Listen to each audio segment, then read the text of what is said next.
trust in them anymore. I don't have trust what's going on. One of the biggest names in tennis slams the sport's drug testing procedure. Novak Djokovic speaks out after his friend falls foul of the system. We speak live to Viktor Troicki. We also analyse a crucial night for the Champions League's so-called group of death. And we'll show you how King James reached another NBA milestone.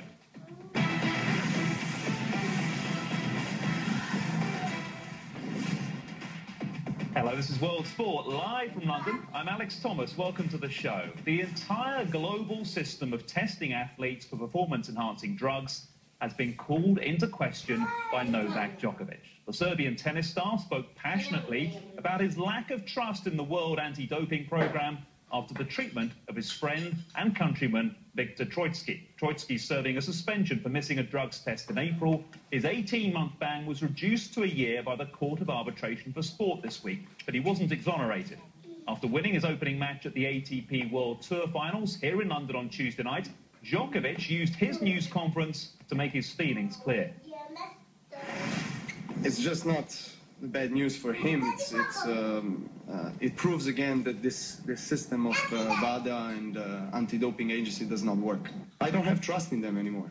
I don't have trust what's going on. I don't know if tomorrow the representative, the DCOs who are representatives of IDTM and WADA there at the tournaments, because of their unprofessionalism, because of their negligence, and because of their inability to explain the rules in a proper way, I don't know if they're going to misplace the test that I have or anything worse than that.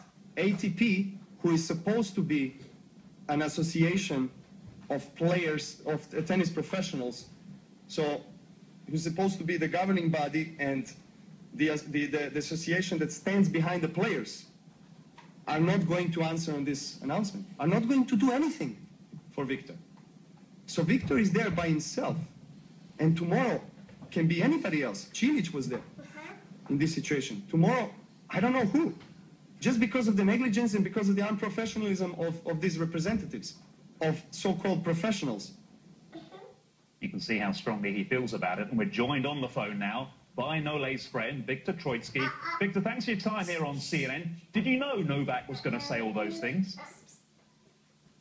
Honestly, good afternoon. I was pretty much shocked yesterday after I heard the decision.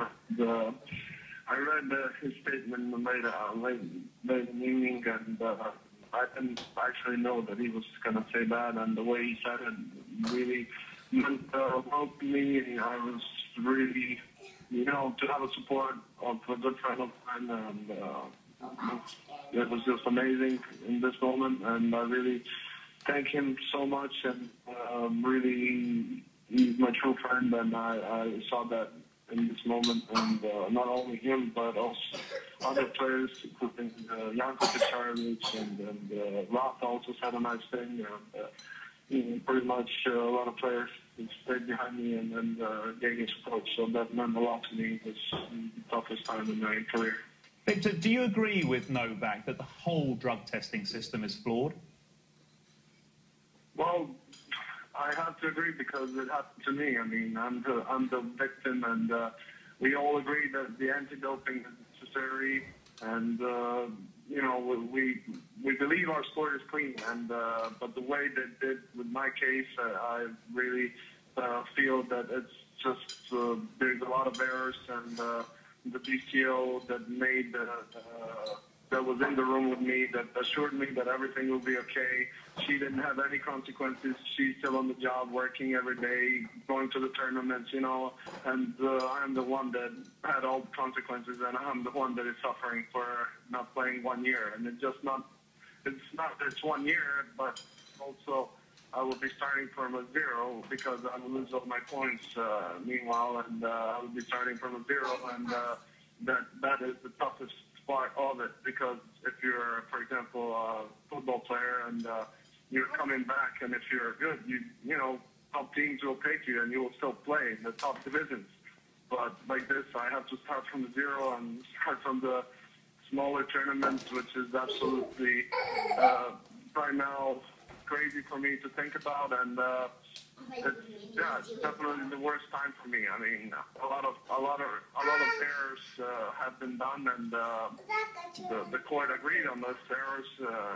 But what the 12 months is the smallest ban I could get by the rules. Yeah, but Viktor, sorry to interrupt, Viktor. What would you say to those people that put the other side of it and say, while even the Court of Arbitration had sympathy for you, that ultimately the rules are the rules, and you've just been very, very unlucky?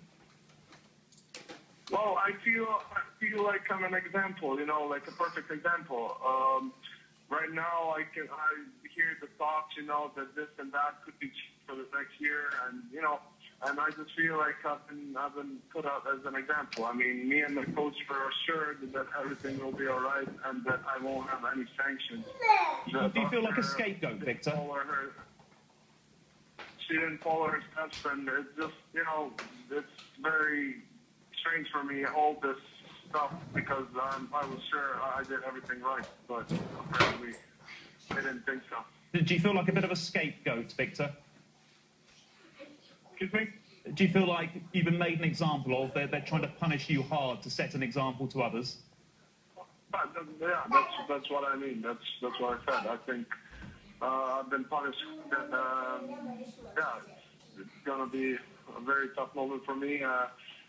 We have a Davis Cup final coming here in Belgrade, and last time I was here for the semifinals when Serbia was playing against Canada in Belgrade. The ITF didn't even allow me to be in the arena. They said I was not. It was not possible for me to attend, to be a spectator, just to watch and buy a ticket and watch the match. So I've been treated like a criminal, to tell you the truth. I don't know if they were going to change. If they're going to change their mind, if I could watch from somewhere in the arena the match, because it was really, you know, for me it would be nice to see my friends, my teammates, you know, going for the title again. And yeah, I mean, I hope they change their mind in that, and I hope I can watch it, at least that. But this has been crazy, and yeah, I'll see. I'll see what it's a long time to go, and it's just I need to take it strong and be positive. Sure. Viktor, we really appreciate your time here on CNN. Many thanks for joining us. Let's get another perspective now by speaking to Michelle Barokin, Director of the Sporting Integrity Organisation and former Head of Ethics and Anti-Doping for UK Sport. Michelle, how much sympathy do you have for Viktor? Well, I do have a considerable amount of sympathy for any athlete who's caught up in the administrative nightmare that the anti-doping programme seems to be presenting time after time to athletes, without taking cognizance of the fact that we want these athletes on side. We want the clean athletes to be really supportive of our anti-doping efforts, and really we seem to be losing their trust and their commitment to the sport being drug-free. So I do have some sympathy. Something has gone wrong here, and the rules have not allowed for the greatest flexibility in decision-making by the CAS panel, which would be, if they really feel he was not at fault, they should be able to say it's a minimal sanction at most, and 1 year does not sound like a minimal sanction. Michelle, I know you're going to a big WADA symposium in South Africa, aren't you, next week? Novak Djokovic is a globally famous sports star. He clearly had comments prepared. He let rip into the system. Will WADA take any notice? Well, I fear that decisions are already made in respect of the new code which will be implemented from January 2015. And one would hope that the voice of the athletes would be heard. And let's face it, that is how the World Anti-Doping Organisation and the code actually came into place. It was the athletes themselves in 1999 who spoke up and said they didn't trust the IOC, they didn't trust the international federations, and they didn't trust the governments on this, that they actually felt that everybody should be watching each other and that the athlete's voice should be heard. And that's what caused the sort of framework of the organisation we have now. But unfortunately, we are finding that many of the athlete voices tend to be the former athletes rather than current athletes, who are very busy trying to ply their trade, and are unable really to be able to make it clear to the anti-doping authorities all the time that an effective system does not have to be so punitive when there could be a very good way of engaging with athletes and perhaps avoiding these situations. Yeah, and of course, current athletes are stakeholders too. Michelle, I wish we had more time, but we don't. Thank you so much for speaking to us here on CNN. That's Michelle Baroccan, Director of the Sporting Integrity Organisation. As we said at the top of the show, Djokovic's comments in support of Troicki came at the Barclays ATP World Tour Finals. And in